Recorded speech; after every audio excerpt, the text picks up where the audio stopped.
तारा महाविद्या और उसके साथ में आपका सबकॉन्शियस माइंड यानी अवचेतन मन कैसे आपकी लाइफ पे अफेक्ट करता है, how it affects your life. और उसके साथ में तारा महाविद्या को तत्व साधना में, हाँ जी सोनू जी, जय माता दी। तो तत्व साधना में कैसे हम उसे प्राप्त कर सकते हैं अपने आप में, इन आर सेल्व्स, हमारे अंदर कौन सी ऐसी शक्ति है, कौन सी ऐसी ताकत है जो कि तारा का तत्व है। माँ तारा, महाकाली के बारे में भी थोड़ा सा बात करेंगे और तारा महाविद्या के भी बारे में बात करेंगे। ठीक है जी।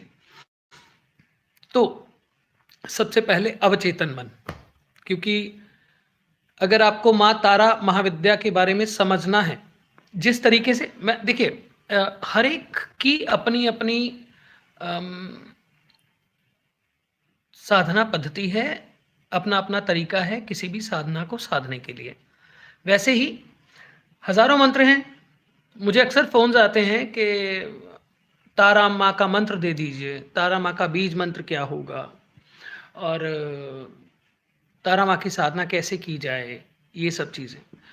तो एक चीज़ जो मैं कहना चाहता हूँ, आज के समय में जो हो रहा है,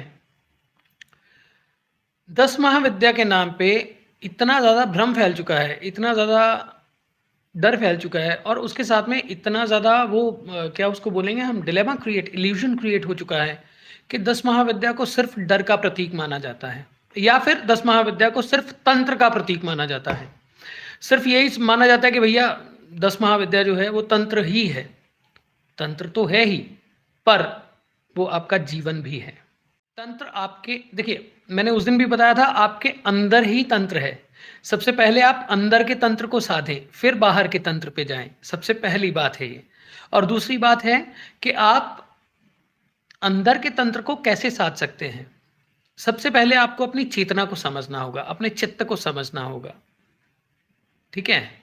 और आपको अपनी पावर, अपने अंदर के अस्तित्व को समझना होगा, अपनी एस्टेब्लिशमेंट को समझना होगा। आपका जन्म हुआ, आपकी मृत्यु होगी, आपका शरीर है, सब। जब तक आप अपने शरीर को नहीं समझेंगे, जब तक आप अपने ब्रेन को नहीं समझेंगे, you look, just think about it. हम कितना थैंकफुल हैं, कितना थैंकफुल हैं। सबसे पहली बात तो ये है, ये एक व्यवहारिक चीज़ है जो मैं आपको बोलूँगा। हमारी आंखें देखती हैं, हमारे कान सुनते हैं, और आपकी स्किन है, भगवान ने आपको अच्छा फूड दिया है, नहीं दिया है, आप चलते हैं, आपका पेट डाइजेस्ट करता है, एवरीथिंग, राइट। आप स्माइल करते हैं, आप रोते हैं, आप रोते हैं, आप हंसते हैं, ये सब स्टेजेस हैं। और उसके साथ में आपकी बॉडी है, तभी तो सब कुछ है ना। तो सबसे पहला अस्तित्व है आपकी बॉडी। योग निद्रा क्या है, कैसे है, इसकी स्टार्ट आपकी बॉडी से ही होती है। तो हम पहले चेतना की अवस्था की बात करते हैं। चित्त, माइंड, चित्त, माइंड। चित्त क्या है? चित्त है जो चेतना को बनाता है। चेतना में चित्त है, तभी वो चेतना है। एक दूसरी बात, आपके अंदर 3 अवस्थाएं हैं। पहली है जागृत, दूसरी है स्वप्न, और तीसरी है सुसुप्ति। एक चौथी अवस्था भी है, उसको बोलते हैं तुरीय अवस्था। तुरीय अवस्था, उसका मतलब है सिर्फ तुरीय। उसका कोई, जैसे जागृत का मतलब है कि आप जाग रहे हैं, एक हिसाब से व्यवहारिक रूप से बात करें तो। अच्छा, और स्वप्न का मतलब हो गया कि आप स्वप्न में हैं, स्वप्न जैसी स्थिति में हैं। और सुसुप्ति हो गया कि आप उससे भी डीप चले गए। पर तुरीय अवस्था का मतलब है आप जागृत, स्वप्न, सुसुप्ति, ये तीनों अवस्थाओं को क्रॉस करके एक चौथी अवस्था पे पहुंच गए, जिसे हम दृष्टा बोलते हैं। अक्सर हम व्यवहारिक रूप से अपने गुरुओं से भी सुन चुके हैं, बहुत सारे साधकों से भी सुनते हैं कि दृष्टा भाव होना चाहिए। वो दृष्टा भाव है क्या? ये सब योग निद्रा के द्वारा ही आप उस पर पहुंच पाते हैं। सबसे पहले हम शुरू करेंगे आपकी खुद की, क्या उसको बोलेंगे, एस्टैब्लिशमेंट से, एग्जिस्टेंस से। हम अपनी एग्जिस्टेंस से शुरू करेंगे। आपका शरीर है। एक छोटी सी बात उस दिन बोली थी कि हमारा शरीर सेल से बना है। साइंस के स्टूडेंट्स इस बात को समझते हैं कि सेल जो है उसका फॉर्मेशन 3 तरीके से है। एक है प्रोटॉन, न्यूट्रॉन और इलेक्ट्रॉन। तो उस दिन मैंने आपको महादेव के बारे में बताया, शिव के बारे में बताया कि शिव जो है वो प्री एटॉमिक स्टेट है। शिव जो है वो प्री एटॉमिक स्टेट वाले हैं। आपके सेल के अंदर जो प्रोटॉन, इलेक्ट्रॉन, न्यूट्रॉन है, जो उसका बेस है, वो आपकी बॉडी का बेस है। एटम बनता है प्रोटॉन, न्यूट्रॉन और इलेक्ट्रॉन से, ऐसे हम कह सकते हैं। एग्जैक्टली साइंटिफिक टर्म्स क्या होंगी वो तो मैं, I am not a science student, but जो मैंने अपने ध्यान से, अपने गुरु से या अपने तरीके से सीखा है या अपनी रिसर्च से सीखा है, तो मैंने यही सीखा है कि शिव प्री, हमारी बॉडी, हमारा अस्तित्व, हमारी एग्जिस्टेंस। तो एग्जिस्टेंस क्या है? आपने जन्म लिया, क्या आपको पता है कि आपने जन्म लिया? क्या आपको याद है कि आपने जन्म लिया? क्या आपने उस चीज को साक्षी, क्या आप साक्षी थे उसके? क्या आप साक्षी थे कि आपने जन्म लिया? आप मर जाएंगे। क्या आपने कभी सोचा कि जन्म और मृत्यु के बीच जो हो रहा है, कहते तो हम सभी हैं कि माया है, पर जन्म और मृत्यु के बीच में जो हो रहा है, क्या हमने कभी सोचा कि ये क्यों हो रहा है? How it is happening? हम किसी को जानते नहीं होते, परंतु उसके साथ बहुत अच्छे से जुड़ जाते हैं। कैसे जुड़ जाते हैं? हम, कुछ लोग होते हैं उनका ऑरा ऐसा होता है, उनको देखने के बाद में आपको अच्छा लगने लगता है। और कुछ लोग होते हैं वो देखने में बहुत अच्छे हो सकते हैं पर आपको उनको देख के खुशी नहीं होती है। वो क्या है? That is subconscious mind. पहले हमारी एग्जिस्टेंस, हमने जन्म लिया। जन्म लेके हमारा संसार कहाँ तक था? सिर्फ पहले गर्भ तक, फिर माँ बाप तक, फिर स्कूल तक, फिर व्यवसाय तक, फिर हमारा और फैलाव होता गया। हम काम धंधे में जुड़ गए, हमने बहुत काम किए या कर रहे हैं, फिर वहाँ तक है। परंतु क्या हमारी एग्जिस्टेंस यहीं तक है? क्या हमारी एग्जिस्टेंस जो है, हमारा अस्तित्व जो है, क्या यहीं तक है? क्या साधना जो हम, माफ़ कीजिएगा मैं थोड़ा कड़वा बोलूँगा इस मसले में, क्योंकि मेरा मैं सोचता हूँ कि साधना के नाम पे क्या-क्या हो रहा है। कल मुझे किसी का, मैं प्रश्न बताऊँगा, अजीब-सा प्रश्न था कि, चलिए मैं शायद वो भी लाइव हो, मैं नहीं बोलूँगा उनके बारे में, परंतु ऐसे तामसिक प्रश्न और मत पूछें और ऐसी साधनाओं में मत जाएं, रक्त चढ़ाने वाली या इन सब साधनाओं में मत जाएं। और एक फैंटेसी क्रिएट हो गई है 10 महाविद्या को लेके, महाकाली को लेके, तारा माँ को लेके एक फैंटेसी क्रिएट हो गई है। Don't be fantasized, just understand. First of all, अगर आपने कभी अपने हृदय की धड़कन को नहीं सुना, आप 10 महाविद्या तक नहीं जा सकते। पहले आपको अपने पूरे शरीर को समझना होगा। पहले आपको अपनी पूरी इच्छा को समझना होगा। आपके अंदर के काम, क्रोध, लोभ, मोह, क्या हमने कभी, बहुत अजीब सा लगेगा आपको, मैं, हमारे 2 आंतें होती हैं पेट में, बड़ी आंत, छोटी आंत। वो यूं यूं करके मंथन करती हैं, यूं यूं करके, ठीक है, एक दूसरे के साथ में यूं चलती हैं, वो मथती हैं, वो जैसे मथनी करते हैं ना हम गांव में। तो क्या हमने कभी उनके मंथन को कभी महसूस किया है? क्या हमने कभी अपनी एग्जिस्टेंस, हम बड़े हुए, हम आज जहां पे हैं, हम क्यों हैं? Why are we? How we grieve? How everything was destined to be? कैसे सब कुछ डिस्टाइन्ड था? कैसे सब कुछ किसी एक ग्रहों में हमने जन्म लिया, एक तरह के ग्रहों में हमने जन्म लिया। वो क्या है? कैसे हम दुख भोगते हुए भी सुख भोग लेते हैं, कैसे हम सुख भोगते हुए भी दुख भोग लेते हैं। कौन, क्या, कैसे? This is all subconscious mind.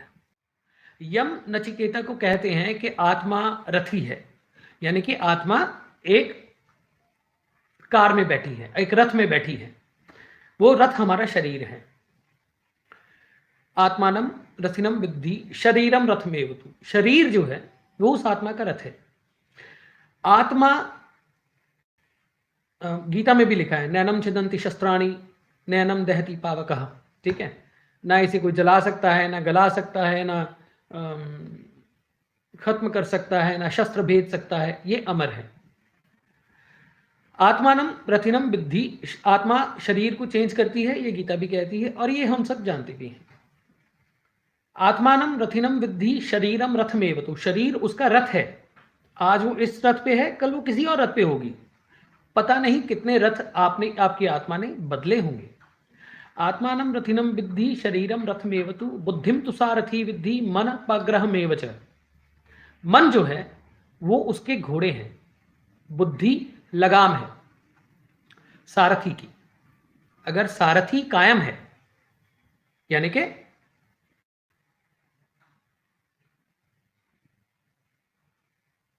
अगर सारथी कायम है तो घोड़े उसके बस में हैं, और अगर सारथी कायम नहीं है और सारथी स्ट्रांग नहीं है तो घोड़े जहां लेके जाएंगे वहीं पे सारथी जाएगा, वहीं पे रथ जाएगा, और आत्मा जो है वो रथी, वो भी वहीं जाएगी। सबकॉन्शियस माइंड हमारी चेतना का वो भाग है, या कहें कि चेतना का ट्रैवल है। चेतना हमारी जन्म से जन्म, जन्म से जन्म ट्रैवल करती है। तो सबकॉन्शियस माइंड जो है वो हमारी चेतना का ट्रैवल हो गया, और बॉडी, आत्मा बदलती है। बॉडी को अब अक्सर हम पूर्व जन्म की बातें सुनते हैं, बहुत सारी बातें होती हैं। वो ट्रैवल क्या होता है? वो ट्रैवल है आत्मा का ट्रैवल। जो माइंड है आपके अंदर, माइंड, चेतना, चित्त, उसी को हम आत्मा बोल सकते हैं। मैं ये बोलूंगा, असल में तो आत्मा इट्स, कहते हैं जो पानी से भी नहीं गले, मैंने जैसे बताया आपको, जो हवा से भी लाइट है, जो अग्नि से भी तेज है, वो आत्मा है। और आत्मा ही ब्रह्म है। आप भी ब्रह्म हैं, मैं भी ब्रह्म हूं, और ब्रह्म को कभी पाप नहीं लगता। पर बॉडी, कर्म और कर्मफल और रिलेशंस, ये जरूर आपके पूर्व जन्म संस्कारों से चले आ रहे होते हैं।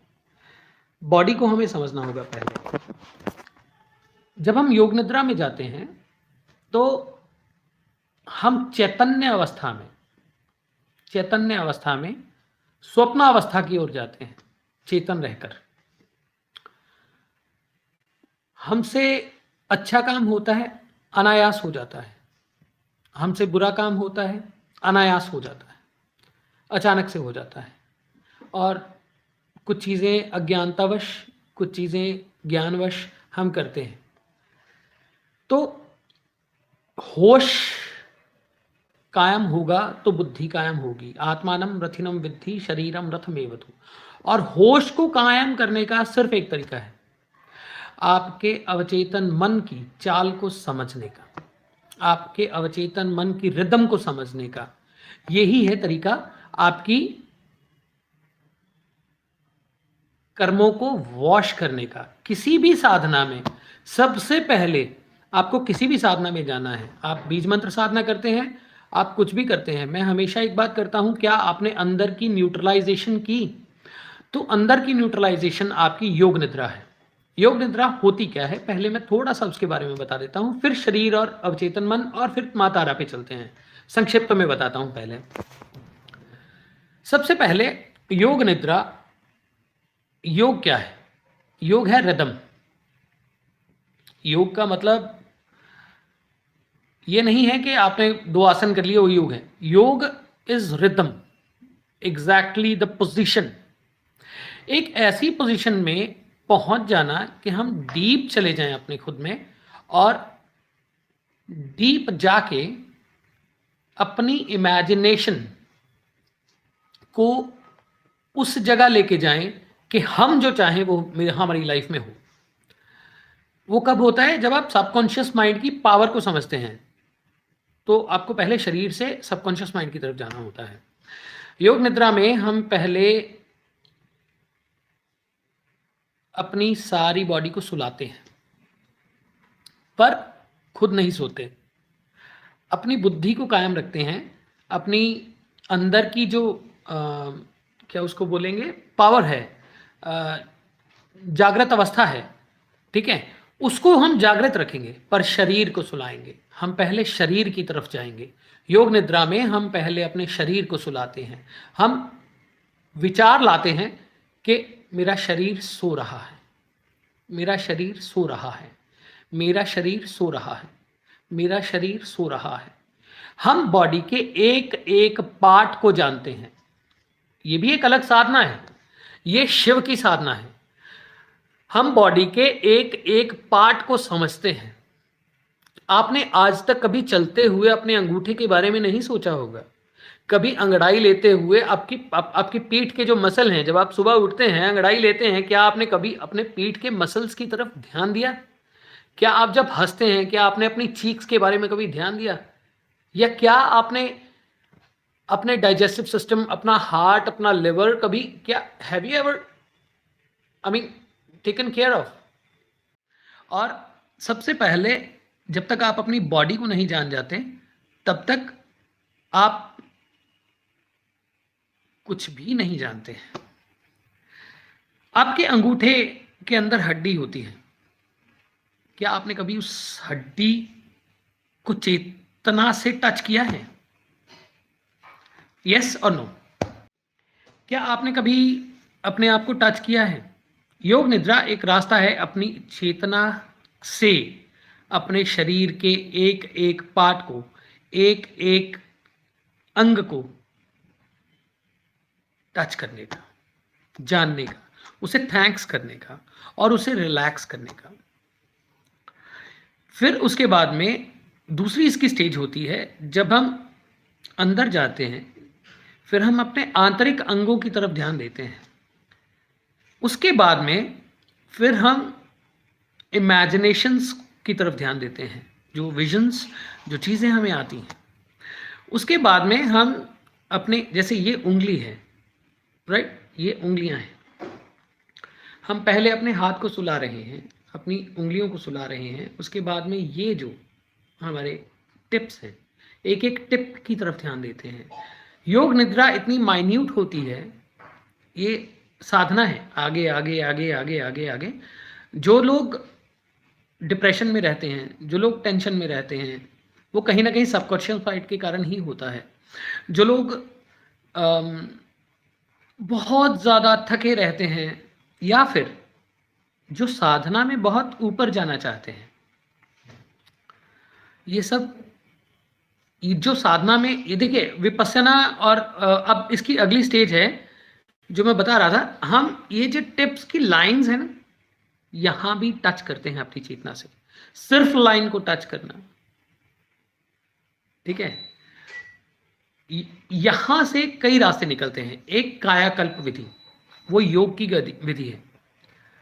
कायाकल्प विधि, कायाकल्प मतलब आपके अंदर सारे सेल्स को वापस जनरेट करना, आपके बॉडी को फ्रेशन करना।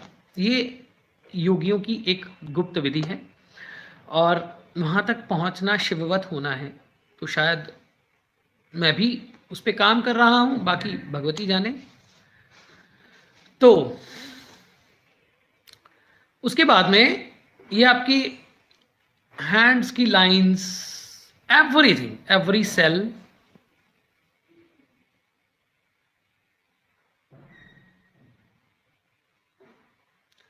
every cell, every minute to minute atom of your body.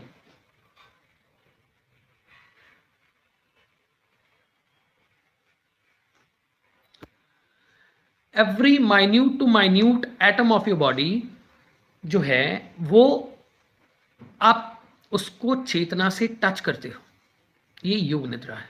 अब उसके बाद में फिर आप जाते हो अपने सबकॉन्शियस माइंड की तरफ, अपने संस्कारों की तरफ, वो एक अलग विधि है। योग निद्रा में जाने के बाद में आपका सबकॉन्शियस माइंड खुलता है। जैसे ही आप चेतना को अपने सारी बॉडी में दौड़ाते हो, अपनी चेतना को सारी बॉडी में ले जाते हो, तो आपका सबकॉन्शियस माइंड एक्टिव होता है। जैसे ही आप किसी भी साधना में जाते हो तो आपका सबकॉन्शियस माइंड एक्टिव होता है। योग निद्रा में बहुत ज़्यादा एक्टिव होता है। आपकी बॉडी में वो आपके ब्रेन में विजन्स देने लगता है, आपके जैसे ख्याल आते हैं और सब चीज़ें, तो वो सबकॉन्शियस माइंड खाली होता है। उसमें जाके एक विधि होती है जो कि इमेजिनेशन है। अब हम आएंगे लॉ ऑफ अट्रैक्शन पे। जो लॉ ऑफ अट्रैक्शन नाम की चीज है वो पावर ऑफ सबकॉन्शियस माइंड है। चेतना की 3 अवस्थाएं, एक जागृत, दूसरी स्वप्न, तीसरी सुसुप्ति। एक जागृत अवस्था में हम अपनी चेतना से सारी बॉडी को टच करते हैं, बॉडी को सुला देते हैं, स्वप्नावस्था में पहुंच जाते हैं। और स्वप्नावस्था में इमेजिनेशंस आती हैं, विजन्स आते हैं, सबकॉन्शियस माइंड खुलता है। तीसरी सुसुप्ति, माफ कीजिए, सुसुप्ति सबकॉन्शियस माइंड के क्लीन होने की, आपके अपनी बॉडी के अंदर पूरी तरह से अवस्थित हो जाने की और उससे भी डीपेस्ट जाने की स्टेज है। ओम करते हुए जो अमात्रा बचती है वो सुसुप्ति है, वो सुसुप्ति है। तो जो आपके अंदर सबकॉन्शियस माइंड होता है वो आपकी कल्पनाओं का मूल कारण होता है। कल्पनाओं को आत्मानं रथिनं विद्धि शरीरम रथमेव तु बुद्धिम तु सारथी विद्धि मानपग्रहमेव च। कल्पनाओं को अपनी कल्पना बनाना, ना कि पूर्व जन्म संस्कारों की चली आ रही कल्पना को अपनी जिंदगी में लाना। हमारी जिंदगी में जो भी होता है वो सबकॉन्शियस माइंड के कारण होता है, और जितने रिलेशंस बनते हैं वो सबकॉन्शियस माइंड से ही बनते हैं। सबकॉन्शियस माइंड अवचेतन अवस्था है क्या? सपोज कीजिए मैं आपसे बात कर रहा हूं, ये आवाज आई, ये आवाज आई, ये आवाज आई, ये आवाज आई, ये आवाज आई। आपकी चेतन अवस्था इसे नहीं लेगी क्योंकि जरूरत नहीं है। आपका अवचेतन मन इसे ग्रास्प करेगा। आज के टाइम में जितनी भी एडवर्टाइजिंग है सारी सबकॉन्शियस माइंड की पावर को समझने वाले ही एडवर्टाइजर्स हैं। आपका सबकॉन्शियस माइंड उन साइन बोर्ड्स को भी पढ़ता है जो आप रोड पे चलते हुए पढ़ लेते हैं। अचानक ध्वनियां जो आपके कानों में आती हैं, पंछियों की हो या कोलाहल की हो, शोर की हो, आपका सबकॉन्शियस माइंड बराबर उसे कैच करता है। सबकॉन्शियस माइंड जो है, जो कुछ उसमें होता है वही आपकी जिंदगी में रूपांतरित होता है। आपने सुना होगा लॉ ऑफ अट्रैक्शन। छिपी हुई बातें जो आप सोचते हैं, भावनाएं आती हैं आपके अंदर, जैसी आपकी वाइब्रेशंस होती हैं, ठीक है, वैसी ही एनर्जी को आप अट्रैक्ट करते हैं। हम सबकॉन्शियस माइंड में योग निद्रा में जाके सबकॉन्शियस माइंड को साफ करके हम नई कल्पनाएं, नए विचार उसमें भरते हैं। और अगर हमें साधना में भी जाना है तो सबसे पहले हमें सबकॉन्शियस माइंड को साफ करना पड़ेगा। मंत्र जाप के साथ साथ या मंत्र जाप से पहले योग इसीलिए किया जाता है कि आपकी बॉडी शिथिल हो जाए और आपका माइंड जो है वो रिलैक्स होके आपने जो जिस चीज की तरफ जाना है, ठीक है, उस तरफ आप कंसंट्रेट कर पाए। तो ये थी सबकॉन्शियस माइंड के बारे में बात। अगर आपको इसके बारे में कोई प्रश्न है तो आप मुझसे पूछें, फिर हम लोग योग निद्रा को पूरी तरह से, is it, I am sorry, I beg you pardon, I cannot understand the meaning of your question, it's lucid.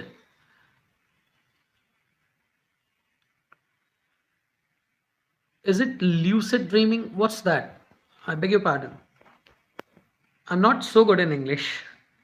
So, ये योग निद्रा बैठकर नहीं की जाती, लेट कर की जाती है बच्चे। आप जब लेट जाते हो, एक अपनी बॉडी को एक अवस्था में लेके, बिल्कुल यू जस्ट लाई डाउन, आपके हाथ खुले रहते हैं, ठीक है, आपके हाथ बिल्कुल खुले रहते हैं और थोड़ी दूरी पे रहते हैं आप। उसके बाद में you first of all concentrate on your breathing. Yes, it is not dreaming actually, it is imagining. Dream or imagine, there are differences in that. When you dream, you are forced to imagine, but when you imagine, you are not forced to imagine, you create that imagination, right? तो जब हम late जाते हैं, body को बिल्कुल ढीला छोड़ देते हैं, तो हम चेतना से अपनी बॉडी के एक एक पार्ट को टच करते हैं हम, राइट साहिल? सो ऑलवेज जागृत, स्वप्न, सुसुप्ति, सुसुप्ति और चौथी तुरीय, इसके बारे में हम फिर बात करेंगे। पर पहले साहिल, मैं आपको एक बात कहना चाहता हूं कि जब मैं अब हिंदी में बोल देता हूं तो जब हम ड्रीम लेते हैं, स्वप्न लेते हैं, तब हमारा जोर नहीं होता उस पर। क्यों कहते हैं कि ज्ञानी पुरुष के सब स्वप्न तिरोहित हो जाते हैं? अक्सर आपने साधनाओं की किताबों में ये बात सुनी होगी कि जितने ज्ञानी पुरुष होते हैं या फिर जो साधक होते हैं, उनके स्वप्न तिरोहित हो जाते हैं, गुम हो जाते हैं, चले जाते हैं, ठीक है। वो इसीलिए कहते हैं, दैट इज बिकॉज कि आपकी साधना सबकॉन्शियस माइंड को साफ कर चुकी होती है and you don't dream, know dreams come. Durga Saptashati में सबसे पहले योग माया, उन्हीं को नमस्कार किया गया है ना, राइट? एम आई राइट? दुर्गा सप्तशती में सबसे पहले क्या कहा गया है? सबसे पहले कहा गया है कि जिस शक्ति का स्तवन विष्णु जी के सो जाने पर ब्रह्मा जी ने किया, उन महाकाली को मैं नमस्कार करता हूं। मुझे लगता है कि हम उसके बारे में भी बात करें, परंतु अभी पहले मैं वो योग निद्रा वाला तरीका बता दूं। हम सीधा लेट गए, we just imagine, we give a thought that my body is, this part is sleeping, this part is sleeping, this part is sleeping, this part is sleeping. First of all, we have to start with thanks. Okay, thank you. You are there. Thank you. हाँ जी ग्रोवर जी, जय माता दी। You are there. Thank you. आदेश, आदेश, आदेश। आपको सबसे पहले अपने अंदर की शक्ति को, हाँ जी शिवा, जय माता दी, नमस्कार। तो आपके अंदर के एक एक पार्ट को थैंक्स करना है। मैं आपसे एक बात पूछता हूं, कभी हमारी बॉडी अपने वेस्ट को डिस्चार्ज ना कर पाए तो क्या होगा? हमने कभी अपने एनस का थैंक्स नहीं किया होगा। आई बेग यू पार्डन, मुझे माफ कीजिएगा, परंतु वो भी हमारी बॉडी का एक पार्ट है। प्राण अपान सब चाहिए, वेस्ट भी जो है, जो हमारी बॉडी से डिस्चार्ज करता है, हमने कभी उसका थैंक्स नहीं किया। हम जब चलते हैं, हमने कभी ध्यान पूर्वक पैर नहीं रखा, वी नेवर। मैं बोल रहा हूं, आप सब सुन रहे हैं, मुझे ये लिप्स हैं, मैं बोल रहा हूँ, मेरा कंठ काम कर रहा है, मेरी नाभि से आवाज़ आ रही है, आपके कानों तक जा रही है। हमारी बॉडी हर वक्त काम करती है, हर वक्त, और हम कभी उसका थैंक्स नहीं करते। तो सबसे पहले थैंक्स कीजिए, उसके बाद में just relax, take a deep breath, then relax it, again take a deep breath, then again relax it. ऐसे करके हम सारी बॉडी को भावना देते हैं कि हम सो रहे हैं, परंतु हमारी चेतना जागृत है। फिर ये एक स्टेज है, इसको साधने में समय लगता है। धीरे धीरे धीरे धीरे आप एक स्टेज पे पहुंच जाते हैं जब आपकी बॉडी पूरी रिलैक्स हो जाती है, सब पेन्स, सब प्रॉब्लम्स वैनिश हो जाती हैं। उसके बाद में आप एक स्टेज पे पहुंचते हैं when you listen to the inner sounds, you concentrate on your inner parts, you give thanks to your all the inner parts। फिर उसके बाद में हम चक्रों के ध्यान पे जाते हैं। फिर उसके बाद में हम अपने पूरी ब्रेथ को एक एक बॉडी के पार्ट में पहुंचाते हैं, हम उस ऊर्जा को क्रिएट करते हैं अपने अंदर। ये है योग निद्रा। तो अब मेरे दोस्त, अब मैं आता हूं दूसरी बात पे। दूसरी बात, सेकंड क्या है जो अपना दूसरा। अब कोई और प्रश्न इसके बारे में? कोई और प्रश्न इसके बारे में?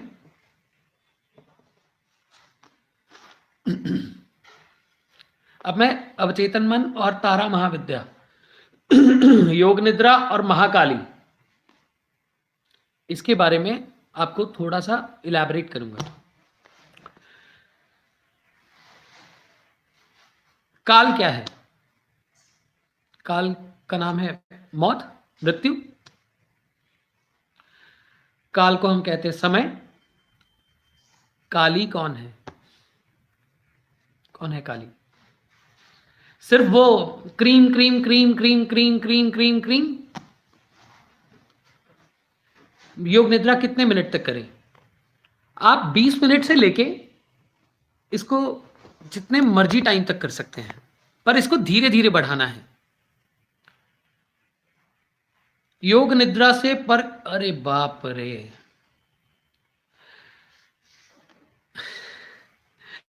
पर काया प्रवेश, पर काया प्रवेश करेंगे। पहले खुद की काया को समझें, अभी थोड़ा टाइम लगेगा उसको। पर काया प्रवेश बहुत गोपनीय विधियां हैं और बहुत उच्च साधना है, किया जा सकता है, ये मैं कह देता हूं। योग निद्रा साधना से आप अपनी बॉडी को, आउट ऑफ बॉडी एक्सपीरियंस आप ले सकते हैं। It happens.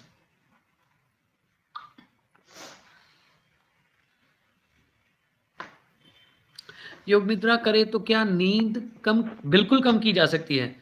नींद है क्या? आपकी बॉडी के अंदर जो what you call cells degenerate हो गए, आपकी बॉडी थकती है, आपकी बॉडी में रिलैक्सेशन चाहिए होती है, तभी आप सोते हो ना, तभी तो आपको नींद आती है जब आप थकते हो। तो जब आप थकते हो तभी आपको नींद आती है।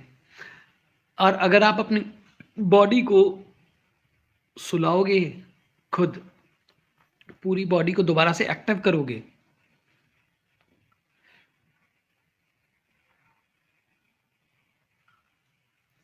तो क्या होगा?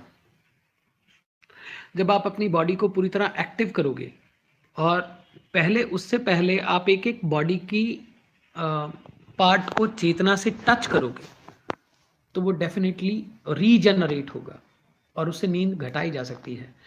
आप समझ के चलें कि आप अगर 8 घंटे की नींद की बात करते हैं तो 1 घंटे की योग निद्रा सेशन में 3 से 4 घंटे की नींद है। मेजर, वुड से बेसिक, मेजर नहीं, बेसिक।